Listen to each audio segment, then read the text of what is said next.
Hi, this is Tim from fititmidlife.com. Today, I've got the brand new Nike Air Zoom Pegasus 37. This is the newest version of the Nike Pegasus running shoe. This is a first look and unboxing, but we're going to talk about fit, sizing, and feel. We're also going to compare it to the Pegasus 36 and some other running shoes, so stick around.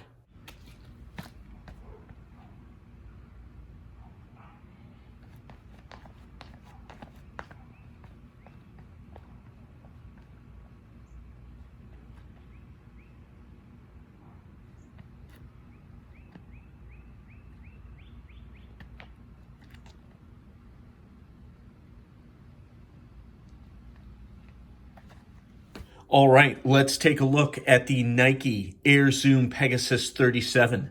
So this is a neutral running shoe. It is the successor to the Pegasus 36, which was a very popular running shoe.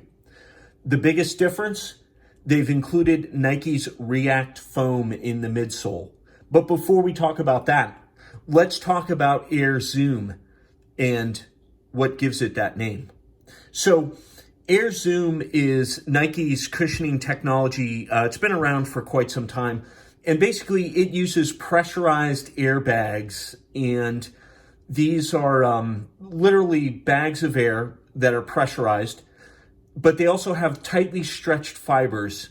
And they absorb impact and snap back to give you a little bit of a rebound. And, it gives you a little bit of energy back, but it also helps reduce stress on your tendons and your joints and all those sorts of things. So the previous shoe, the Pegasus 36, used a full-length Zoom airbag in the midsole, where the Zoom Air was basically the full length of the shoe. But here's the big difference in the Pegasus 37. So the midsole, as I mentioned, is React foam. React foam is Nike's most advanced cushion. It's lightweight, and it's springy, it's bouncy. It gives you energy back and it gives you rebound. It's really a nice feeling. I really, really love the React foam-based shoes, and that was one of the reasons I was so anxious to get my hands on this Pegasus 37. But basically, they've combined React foam, and the entire midsole is React foam, but up front is an Air Zoom unit. It is a twice as thick Air Zoom. You can't see it, it's inside, but it's twice as thick as the Air Zoom bag that was in the Pegasus 36, so it gives you more energy return. The Air Zoom is only in the forefoot, but in the heel, you've got all that React foam. And so I have used these a short bit. I just got them today, but I did run a bit in them. And, it definitely has a more cushioned feel in the heel and the forefoot as compared to the Pegasus 36. The other thing they did, the Air Zoom is mounted high up in the React foam, so it's closer to your foot. They claim that makes a difference. They call it top loading.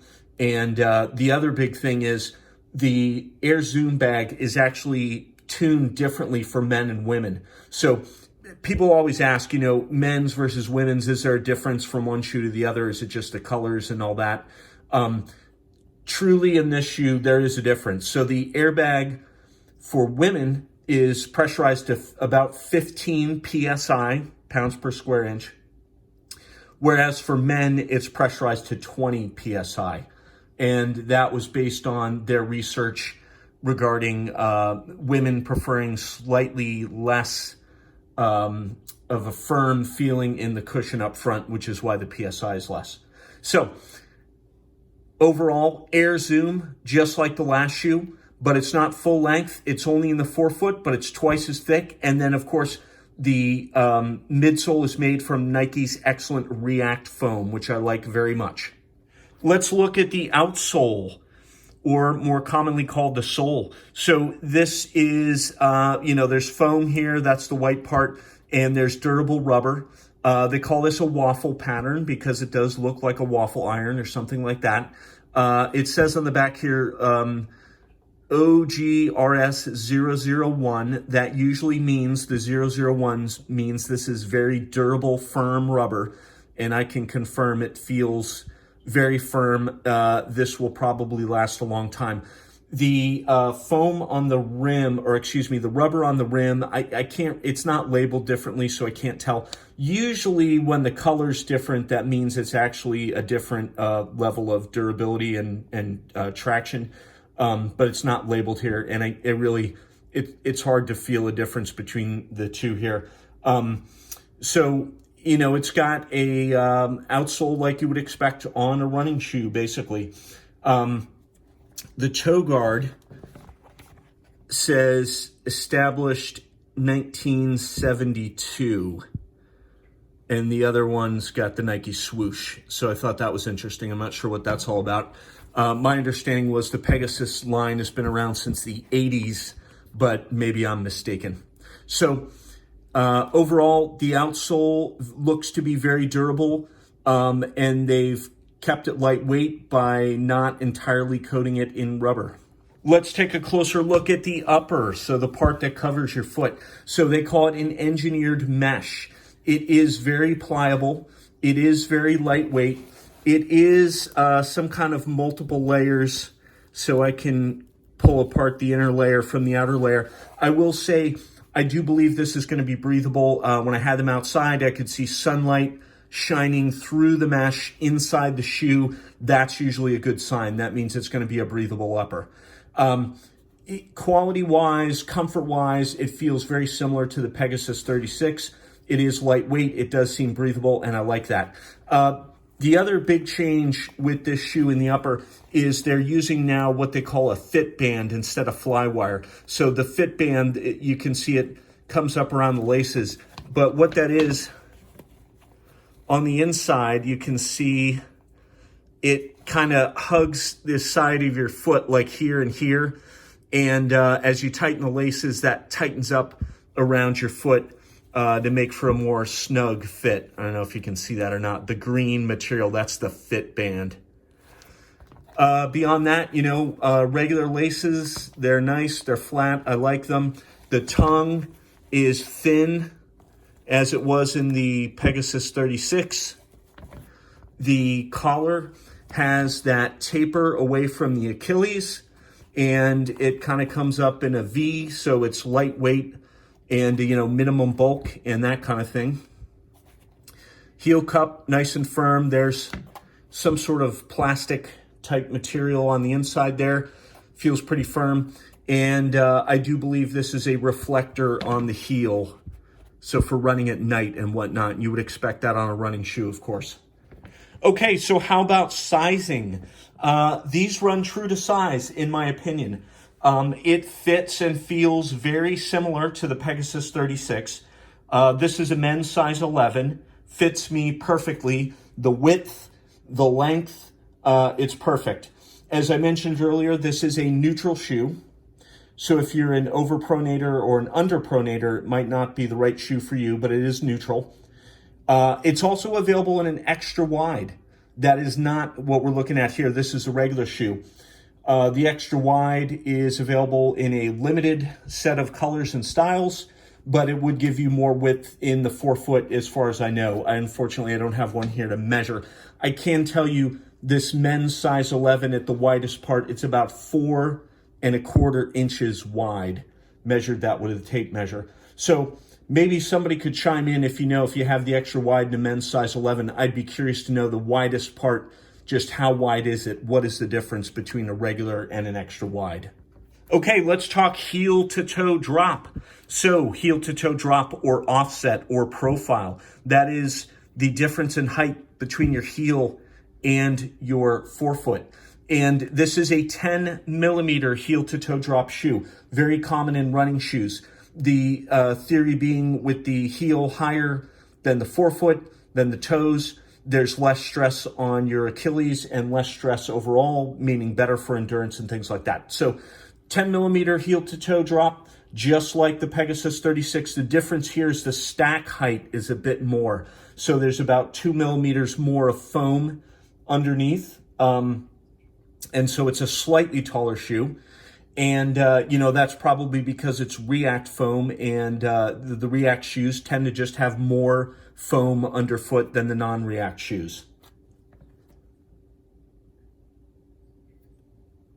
So the shoe weighs in at 10.7 ounces for a men's size 11. So it gained a little bit of weight since the Pegasus 36. My theory would be that that is because of the use of more foam with that greater stack height in the midsole. That probably accounts for the slight weight increase over the Pegasus 36. And it's only about a 0.4 ounce difference between this and the Pegasus 36. So definitely not a heavy shoe. It is still what I would call, fairly lightweight. All right, let's compare now to the Pegasus 36. So this is the predecessor shoe. And, the 37, it is an evolution of the 36. So a lot of things have not changed. Offset in the 36 is 10 millimeters, although, as I mentioned, there's less stack height. It's about 2 millimeters less of foam in this shoe in the 36.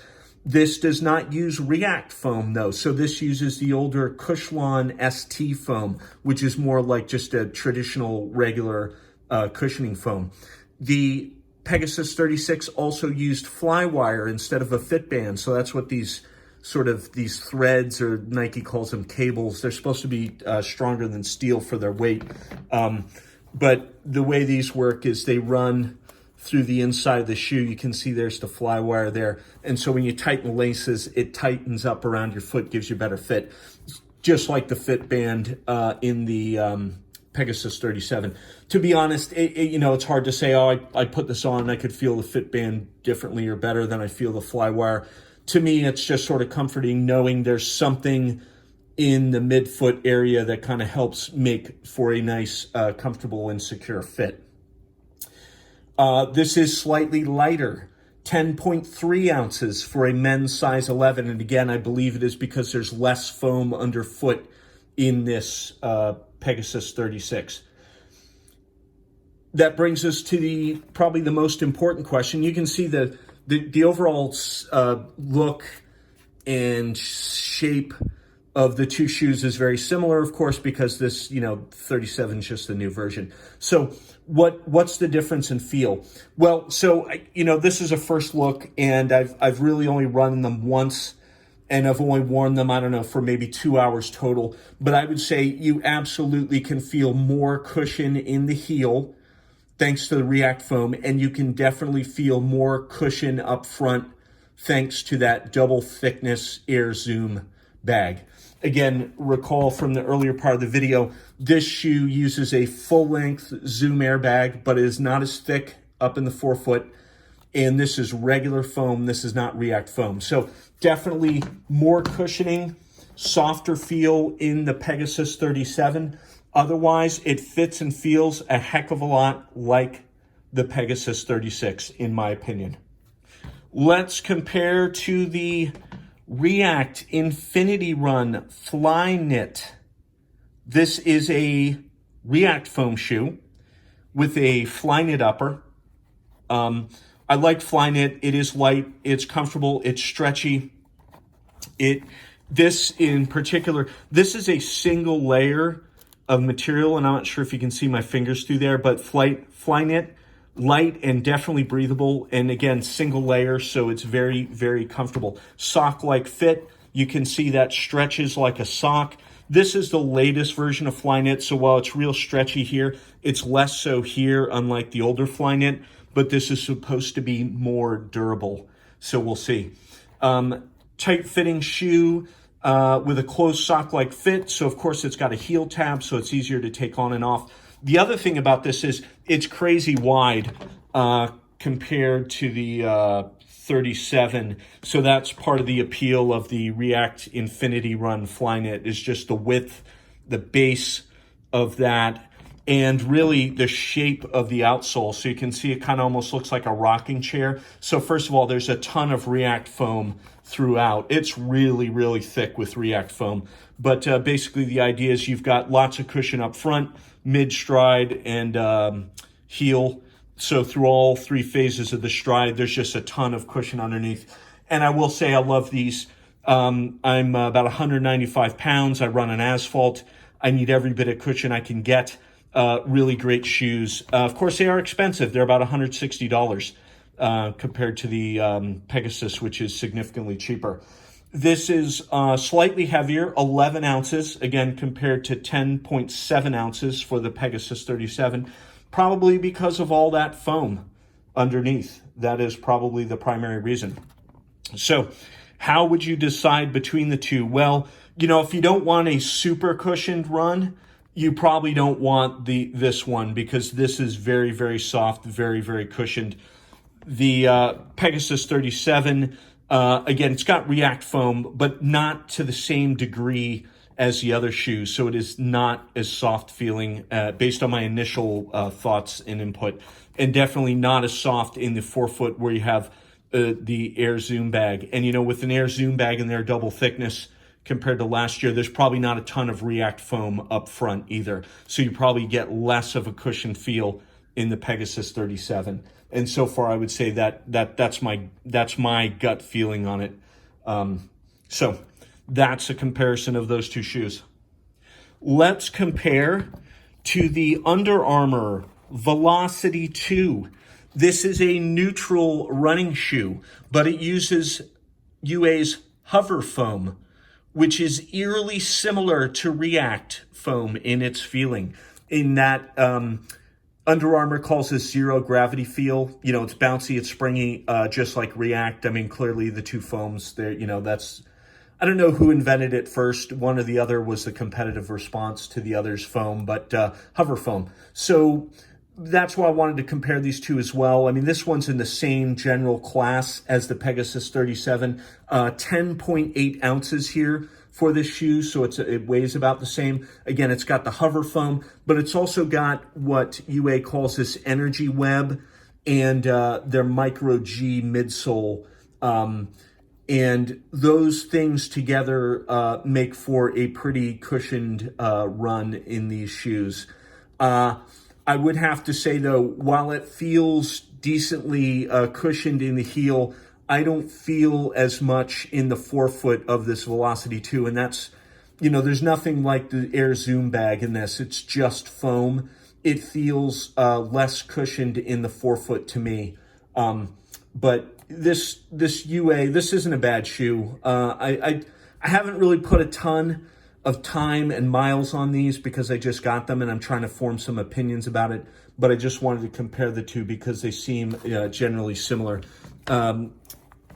This is also an 8mm heel-to-toe drop, whereas this is 10mm. So, you know, overall, they're about the same size, about the same general shape as far as width and all that sort of stuff. And these are true to size, in my opinion, as well. So men's size 11 fits me just fine. The one thing I do find pretty cool about these UA shoes, they have a Bluetooth chip transmitter inside them. So right out of the box, you can download the UA Map My Run app and sync it up with the shoe. It's quick, it's painless, and within minutes, you're up and running, and it's tracking on the phone through the app, and it'll tell you how far you went, and your cadence, and your stride, and all that sort of stuff. It also has real-time form coaching in the app. However, I have not used that yet, so I don't have an opinion on how well that works or doesn't work. So overall, I thought that was pretty cool. These are only $120, but they come with that Bluetooth capability. Again, use it with the Map My Run app on your phone. Pretty neat.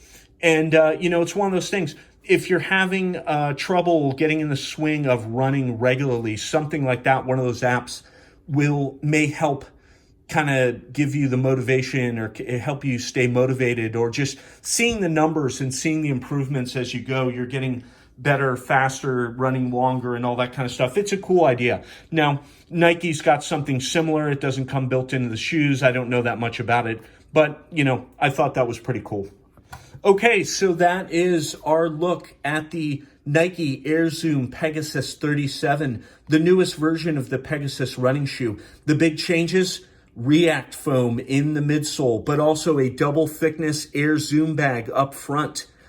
Provides more cushion as compared to its predecessor, the Pegasus 36. The other big change: fit band in the upper has a basically the same comfortable fit as the Pegasus 36, and these do run true to size. They are a 10 millimeter drop, and they are a neutral running shoe. So that was our first look and unboxing. If you have any questions, please post them in the comments below. I'll answer as best I can. And if you enjoyed this sort of thing, please subscribe. We post new shoe reviews regularly. Thank you. Have a good day.